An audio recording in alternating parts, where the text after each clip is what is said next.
Comienza Nuevas Energías, un espacio dedicado a la transformación personal, empresarial y a la divulgación de nuevos paradigmas. Durante los próximos minutos abordaremos temáticas relacionadas con la energía interior del ser humano y cómo podemos utilizar esta para llevar una vida más plena y armoniosa, y con la transformación personal y la evolución del ser humano. Nuevas Energías, un programa de Radio Mairena dirigido y presentado por Eva Turpín. Produce Javier Mauri. Realiza Lola Guerra. Bienvenidos a todos nuestros oyentes de Radio Mairena. Bienvenidos a nuestro espacio número 23 del programa Nuevas Energías. Gracias por estar aquí, a todos nuestros seguidores, como cada semana. Empezamos saludando a nuestro productor Javier Mauri, que nos acompaña desde Sevilla. Hola Javier, buenas noches. Gracias por estar aquí.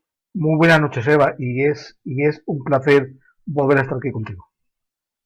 Gracias a ti. Bueno, y hoy tenemos un invitado especial, os lo presento, él es Álvaro Payamares, desde South Bend, no sé si lo he dicho bien, Indiana, Estados Unidos. Creo que estás allí ahora, Álvaro. Bienvenido, muchas gracias por estar aquí.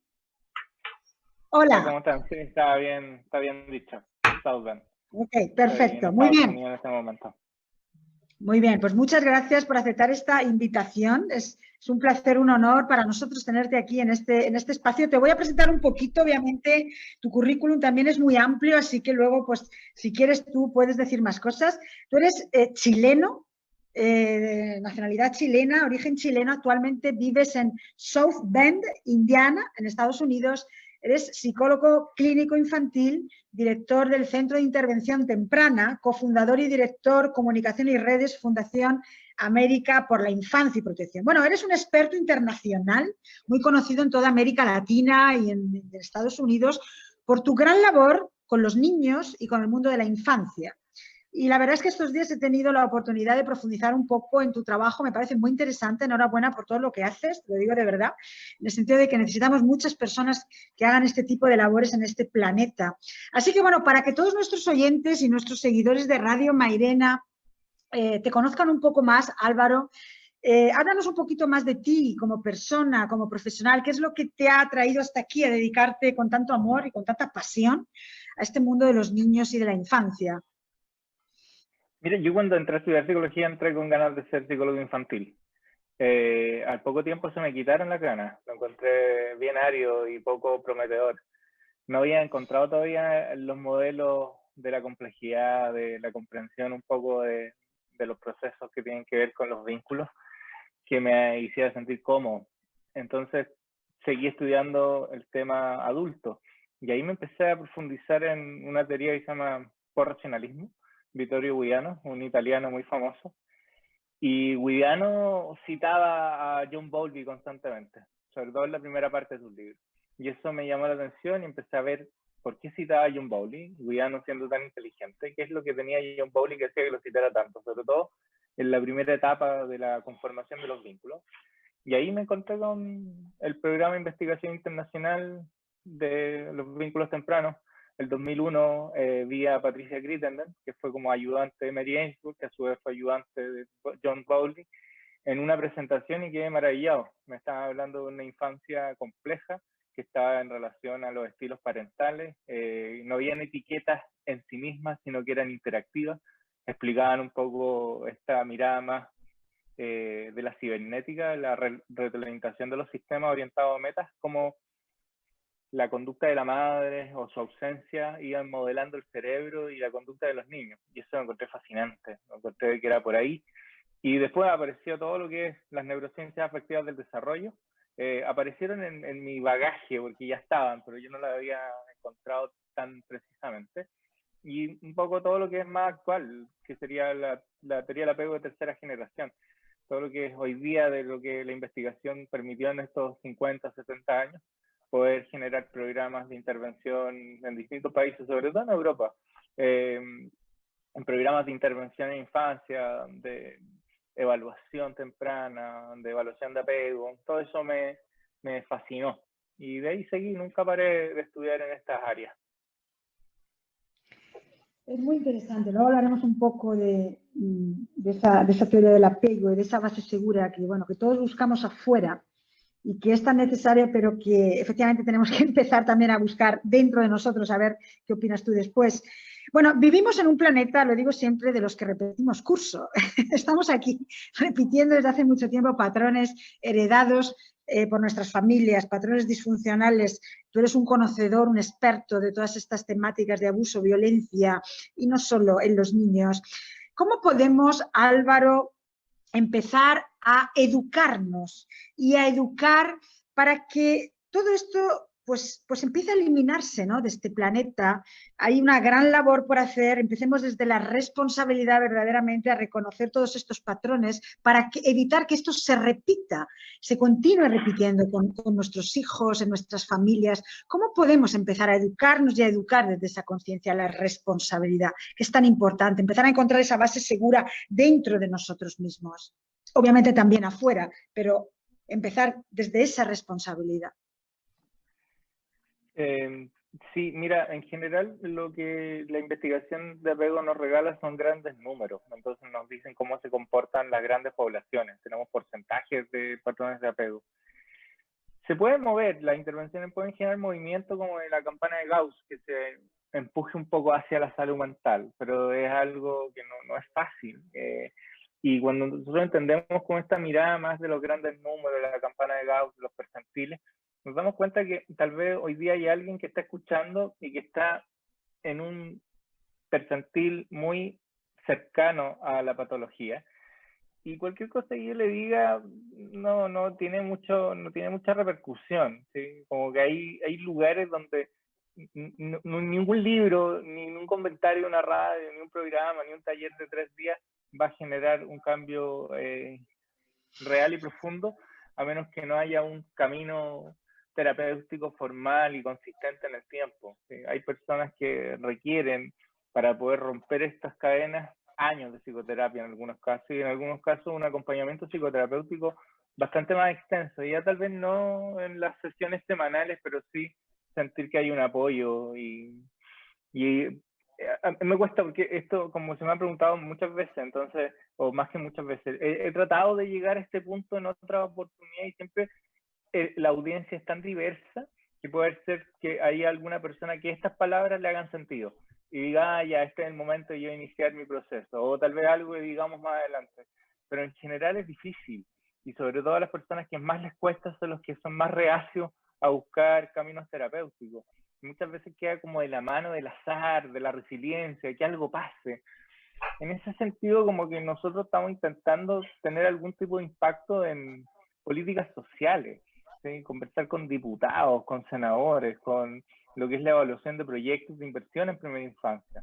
¿Cómo si tenemos 70 millones de algo y le tenemos que dar a un grupo para que haga una intervención, cómo dárselo a un grupo que esté realmente especializado y sepa lo que está haciendo, y que no sean los primos del presidente, los primos del senador o algún amigo del amigo del amigo, y que sigan haciendo lo mismo? ¿Cómo poder tener sistemas de medición de impacto de las intervenciones que se hacen? Yo creo que hacia allá apuntaría la pregunta. ¿Qué es lo que una persona puede hacer para cambiar? Ir a psicoterapia, hablar con su pareja, dejar de hacer cosas que hacen daño, ser más consciente de sus emociones, tratar de cuidarse más, pero son cosas que, palabra al viento, si es que no tienes algo que te remesa, que te haga sentido a un cambio profundo, es difícil que se vaya a generar. Un poco la teoría del apego lo que nos muestra son cómo se comportan estas cosas transgeneracionalmente, y sí, tienden a repetirse. Hay algo que es la varianza del patrón de apego. Nosotros sabemos que hay como un 80% de continuidad, o sea que el patrón de apego en el que tú naces, o el patrón de apego que se crea durante tus primeros años de vida en relación con tus padres, tiende a ser el mismo patrón de apego de tus padres, y ese es el patrón de apego de tu abuelo, y así empieza a darse como una reiteración de dinámicas familiares. Y la investigación muestra que hay como un 20% de varianza, o sea, quiere decir que de 10 niños van a haber 2 que van a cambiar ese patrón de apego. Ahora ese cambio puede ser tanto hacia algo positivo o hacia algo negativo. Entonces ahí se ha estudiado harto de qué son los factores que predisponen a los cambios en la transgeneracionalidad.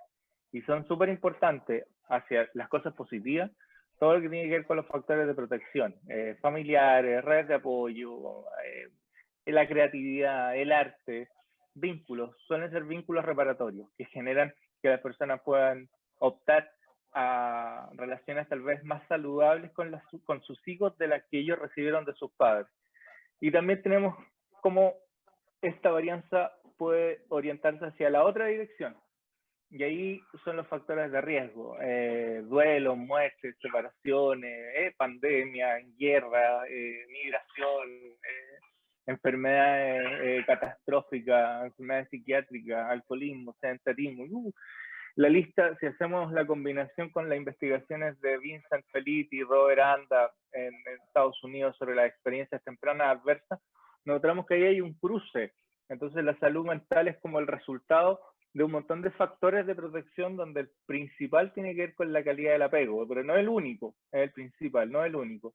Y por otro lado, la psicopatología suele tener que ver con una enumeración de factores de riesgo que empiezan a aglomerarse en una sola familia o en un solo vínculo, y ahí es donde la psicopatología suele brotar, suele sintomatizar. Es muy distinto mirarlo en miles de personas a mirarlo en un caso, es muy diferente. Entonces yo trato, con la fundación estamos tratando de mirar el continente, y con el centro de intervención estoy mirando constantemente la casuística del día a día. Entonces tengo como un pie en ambos escenarios, pensando justamente cómo promover, favorecer reflexiones que permitan a la gente empezar a hacer las cosas que venían haciendo reiteradamente, tal vez de una manera poco sana, a hacerlo de maneras más sanas.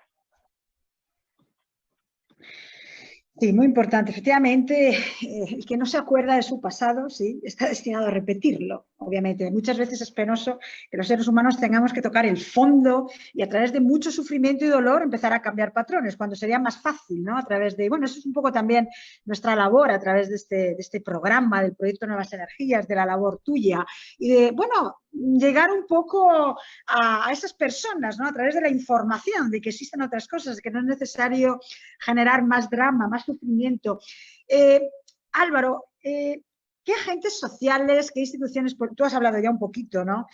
Podrían acelerar, yo estoy de acuerdo, las políticas sociales son importantes, llegar a los políticos que generen otro tipo de acciones concretas. ¿Qué papel tiene en todo esto el Estado, los políticos del mundo?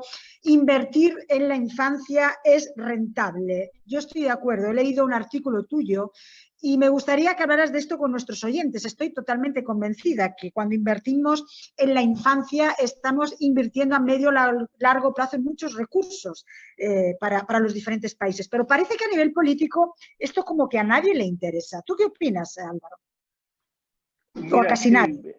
lo he dicho en otras ocasiones, tal vez es duro, pero los niños no votan.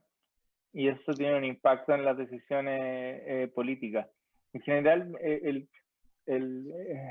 Barthes tenía una frase muy bonita que dice que la retórica es la faz significante de la ideología. Entonces, un poco lo que vemos en los discursos de los políticos es lo que está imperando en este momento culturalmente, como que cuáles son las prioridades. Un autor que me gusta mucho se llama Yuval Noah Harari, decía que hace 50 años no existían los psicólogos infantiles porque no existía la demanda. A los niños no se les veía como un objeto de derecho ni un sujeto que tiene necesidades o que tiene todo lo que tiene un niño, igual que todos los seres humanos. Entonces, digamos que la política nos muestra el acontecer cultural y que tiene que ver con la madurez de una sociedad, ¿sí? Entonces, las discusiones políticas generalmente es como un síntoma, nos van mostrando qué es lo que está pasando en el trasfondo. Entonces, para poder llegar a que se empiece a discutir de cómo podemos cuidar mejor la infancia, cómo respetar la Convención de Ginebra de manera efectiva, es importante apuntalar hacia el cambio de paradigma.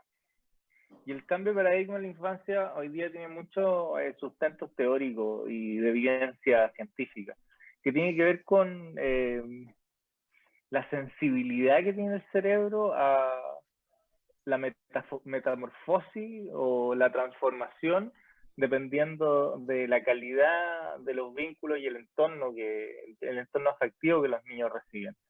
Digamos que hace no tanto tiempo atrás se pensaba que a un niño uno le hablaba mucho, le hablaba muy poco, si estaba más cerca, más lejos, como daba lo mismo. Incluso hay un autor, Pinker, de Harvard, que insistía en que nosotros teníamos como un programa oficial. Y él decía de manera caricaturesca y hoy día casi ridícula, que por mucho que tú le hables a un gato, el gato no te va a contestar, porque él tiene un programa cerebral que le permite hacer cosas y otras no. Y él dice lo mismo del niño, tú puedes esforzarte mucho, pero el niño viene con un programa. Bueno, nosotros hoy día sabemos ya con más precisión de que ese programa tiene unos grados de libertad enormes y tiene una posibilidad de desarrollarse de una manera o de otra y que no es ni matemáticamente posible de predecir, porque la cantidad de neuronas y todo lo que pasa en el cerebro son números tan grandes que jamás se podría predecir lo que ocurre. Entonces hoy día tenemos toda una camada de neurocientistas que se han dedicado a estudiar cómo el cerebro crece y cuáles son las áreas relativas a la regulación de las emociones que se ven afectadas cuando hay ausencia de interacciones contenedoras y regulatorias tempranamente. Hoy día, por ejemplo, hay esta investigación con respecto al tamaño de la amígdala. Hay cosas que yo no sabía, pero tú, yo y cualquiera de los oyentes puede tener tamaños de sus amígdalas del hemisferio derecho e izquierdo diferentes y pueden tener que una sea más grande que la otra. Uno puede tener la amígdala derecha más grande que la izquierda o al revés, y eso tiene un impacto enorme en el procesamiento de las emociones y en tu reactividad y en todo esto automático y en todo este punto que tú abordas que tiene que ver con la repetición de patrones y de formas. Dice, mira, si yo sé que esto no lo quiero hacer y lo sigo repitiendo, bueno, porque esa repetición viene anidada en un área cerebral que es muy primigenia, que tiene que ver con tu primera infancia, y es muy difícil cambiar esos automáticos de manera simplemente reflexiva. Es importante tener espacios donde esas emociones logren, en el calor de la vivencia, reformularse, remodelarse, pero eso tiene que ser en experiencias vinculantes con otros, donde estas emociones se activen y tengan procesamientos distintos a los que suelen haber tenido. Sí, mira, sé que puede ser un poco abstracto, le voy a poner algo bien concreto. Si yo me enojo con mi pareja o me enojo con mi hijo, se activa todo el eje hipotalámico, hipofaciario, adrenal y tiene que ver con mis reacciones como más instintivas. Y yo cada vez que lo hago, cada vez que ocurre eso, cada vez que él hace algo que a mí me moleste, yo me enojo y grito, empieza a darse un circuito de repetición que empieza a fortalecerse en el cerebro. Si tú un día no los haces, si tú un día sientes que viene el grito y en vez de gritar hace algo distinto, no sé por qué lo hace, pero hace algo distinto, ahí tu cerebro acaba de abrirse una posibilidad que empiece ese hacer distinto se transforme en el promedio, en lo más popular que ocurre en tu cerebro. Tú puedes cambiar cuando tú dejas de reaccionar de la misma manera que siempre lo haces. Ahí se abre una oportunidad. Hay veces que la gente logra eso por procesos psicoterapéuticos, otros lo logran por haberle pedido perdón a su mamá, otros lo logran por, no sé, hay distintas vías que la gente puede tener como... Es un segundo de tu vida donde tú tienes la posibilidad de repetir o reflexionar. Entonces, si repites y se automatiza, esa red de conexiones eléctricas sinápticas se fortalece. Pero si tú te detienes un minuto, paras, respiras y haces algo distinto, pum, tu cerebro ya cambió. Y ahí se abrió, acaba de cambiar el futuro de tu hijo, cambió en ese segundo. Cambió la dirección, las posibilidades, como estas cosas probabilísticas, en ese momento cambió. Qué interesante esta temática y bueno, ahí está el poder interior del ser humano de cambio, de transformación. Bueno, me quedaría aquí muchísimo tiempo. Javier Mauri, doctor Javier Mauri, una pregunta para Álvaro. Sí, yo te quería preguntar, Álvaro, qué papel juega aquí la escuela y el sistema educativo en esta toma de conciencia y qué importancia tiene la neurociencia, que ya acabas de apuntar algo, en el aprendizaje, educar desde pequeños en la escuela a esa autorregulación emocional y a conocer el poder de nuestra mente y de nuestras emociones. ¿Qué tipo de reforma en este sentido necesitamos en las escuelas de este santo planeta? Muchas gracias, Javier. Mira, Alan Strauss es un investigador de Estados Unidos y él lo que hizo fue una investigación que tiene el nombre de longitudinal porque ya lleva como 50 años. Entonces evaluaron a los niños al año de vida, después a los 7, a los 15, a los 20 y todavía los siguen evaluando. O sea, los niños de la primera investigación tienen nietos. Entonces lo que pudieron hacer fue identificar cuáles eran las trayectorias de desarrollo, ver cómo el apego se iba interfiriendo, modificando, cambiando según ciertas como características de los ambientes. Y lo que sabemos es que ya a los 7 años para el niño empieza a tener mucha relevancia la pertenencia social y el reflejo de los otros. Varios estudios que son más evolutivos, primatológicos, nos asumen a nosotros dentro de un grupo de primates superiores que tenemos muy claro el estatus social. Entonces, los grupos de pares en los primates que se ha investigado con más claridad tienen súper claro quién está arriba de quién. Cuál es la jerarquía dentro de un grupo de primates. Y al parecer nosotros también seguimos y respondemos a cosas muy parecidas en un sentido mucho más complejo, porque no es simplemente por quién toma la banana primero, sino que sea todo se le conoce como sociograma, que es donde la posición que cada niño se encuentra frente al grupo, más perteneciente o menos perteneciente, outsider o céntricos. Y estas dos variables tienen hay como un juego. Entonces tú llegas con un patrón de apego y tienes una cualidad para poder identificar emociones y expresarlas. Y eso te da un estatus social. Y ese estatus social después empieza como a fortalecer en sí mismo, empieza a reverberarse en los lugares que empiezan a adoptar. Entonces, aquí la complejidad tiene que ver con el estatus social que los niños tienen en relación a sus pares y también con la moderación y el control de parte de los adultos. ¿Sí? No es simplemente que el adulto o la escuela proponga cosas. ¿Sí? La escuela propone y da una estructura, pero las relaciones que hay al interior de la escuela, que son privadas, que ocurren entre los niños, son súper importantes. Y eso le da un sello que un niño puede estar arrojado al bullying y a la segregación social, y a otro niño lo pueden encumbrar al éxito y ser el niño más popular de su colegio. Y eso tiene un impacto en la identidad, en cómo funciona el cerebro. Es algo que estamos lejos todavía de comprender. Yo entiendo, Javier, hacia dónde va tu pregunta. Y sí, hoy día tenemos sistemas educativos que pueden ser más respetuosos de los procesos y que pueden fortalecer y favorecer que el desarrollo de estas habilidades se dé. Pero es algo mucho más complejo. O sea, el colegio puede proponer mucho, pero las dinámicas que se están dando al interior de los grupos, que dependen muchas veces de los patrones de apego con los que los niños llegan, es una cosa impredecible, que va a depender mucho de la cualidad de las relaciones de esos padres con esos niños. Si tenemos 20 niños que sus padres les pegan en la casa, es muy probable que la dinámica que se dé en el patio de juego sea mucho más violenta de lo que ocurra si los padres tienen sistemas reflexivos, de conversación, de crianza respetuosa, en la forma que tienen de educar. Entonces, digamos, son variables que se entrecruzan.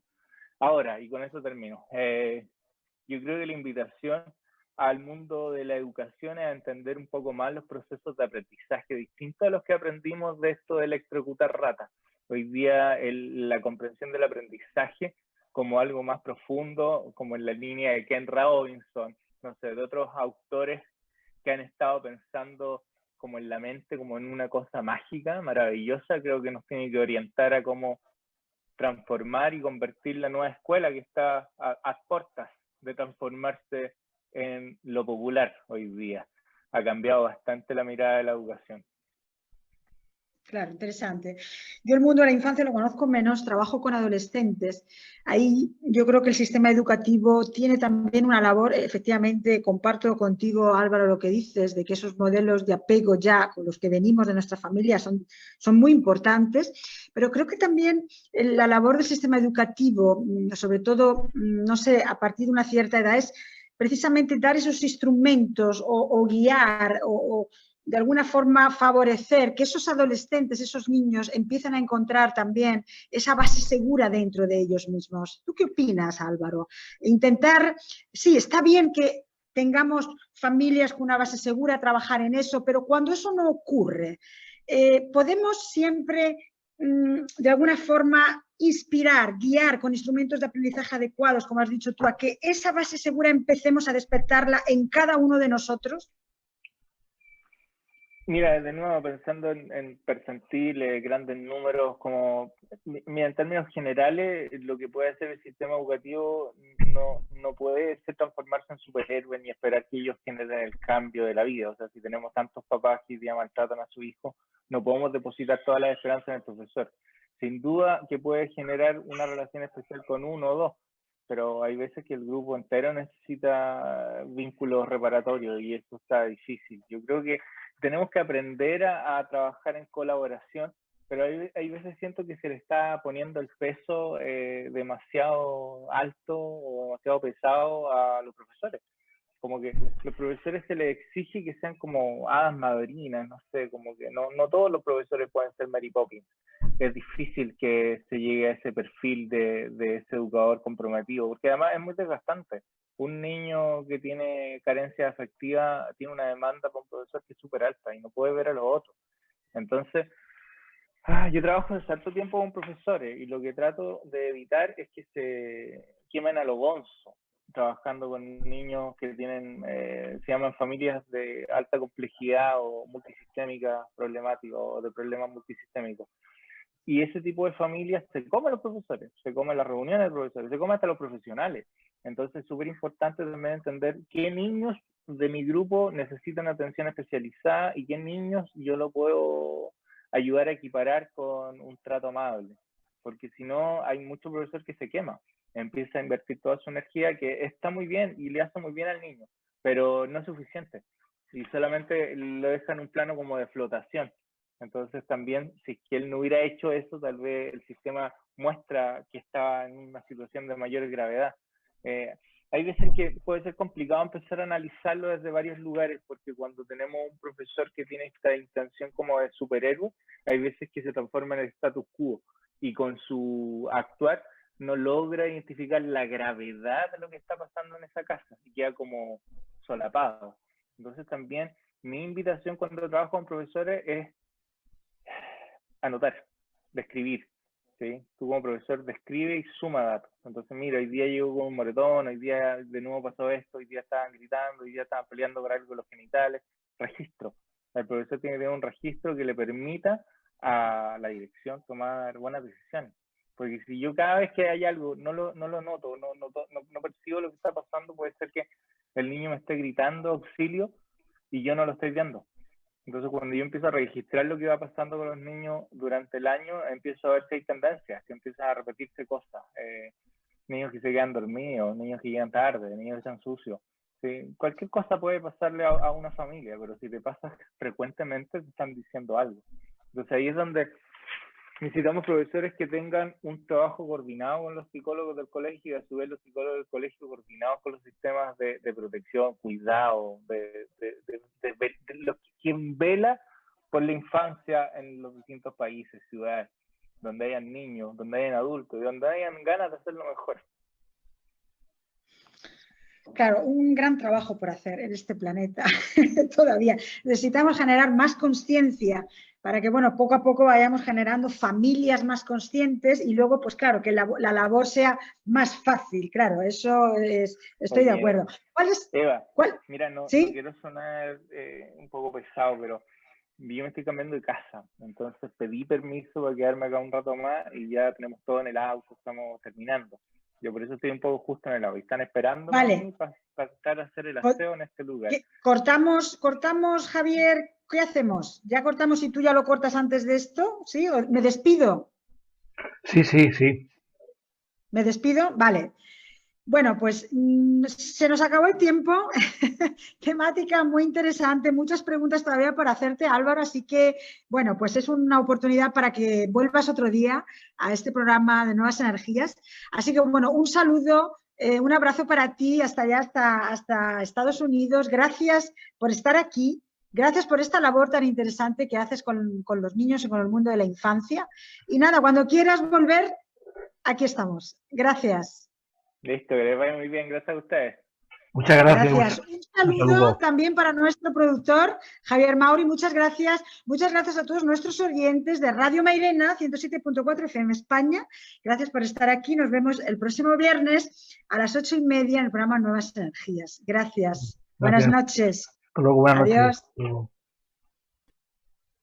Sí, a mí, después de despedir a nuestro invitado, a mí, no sé, me sugiere que haciendo un poco de vista atrás y de intentar aprender de nuestro pasado, de nuestra historia, la historia de las civilizaciones perdidas, que sabemos que han estado ahí, pero que han quedado cuatro piedras, pero que sabemos eh, mucho de unas culturas algo, de otras no tanto, pero hay culturas cuyo desarrollo económico fue bastante importante, como la cultura del Valle del Indo, como la cultura de los mayas, donde eran realmente las construcciones y la forma de entender lo que es el urbanismo de una ciudad eran bastante semejantes a las del siglo XXI y sus sistemas educativos no estaban tan centrados en el conocimiento memorístico, estaban muy centrados en la madre tierra, en la Pachamama, en que los niños se creyeran parte de un todo, pero no del entorno social, sino parte de un universo, parte de la tierra que estaban pisando, parte del árbol que estaban contemplando, cuyos frutos cogían, y eso daba una gran estabilidad, no solo una estabilidad social, sino una estabilidad emocional. Y a mí me da la impresión, Eva, y después de escuchar las palabras de nuestro invitado, que nos hemos centrado tanto en el desarrollo tecnológico que le hemos dado la espalda al origen, a la naturaleza. ¿Tú crees que si volviésemos nuestro sistema educativo a, edu, a, a educar dentro de lo natural, crees que estaríamos hablando de un paradigma diferente? Sí, completamente. Un paradigma diferente que no depende ni del entorno social, ni de la tecnología, ni de nada, sino de cada uno de nosotros mismos. Efectivamente, yo comparto esto que acabas de decir. Sociedades muy evolucionadas, mucho más evolucionadas de las que tenemos ahora, en las que el sistema educativo no, obviamente, ofrecía este conocimiento y estas nociones, y las personas estaban conectadas con esa madre tierra, con esa esencia. Nosotros tenemos, a través del sistema educativo, tenemos un instrumento, una herramienta potente, y va solo en una dirección, y es a través de estos nuevos paradigmas que van a ir surgiendo en este planeta Tierra, planeta de repetidores. Aquí estamos los que repetimos curso o los que ya nos hemos hartado de repetir y en un cierto momento empezamos a recordar esa conexión con la Pachamama, con la Tierra, con el universo, con la energía, como conexión primordial.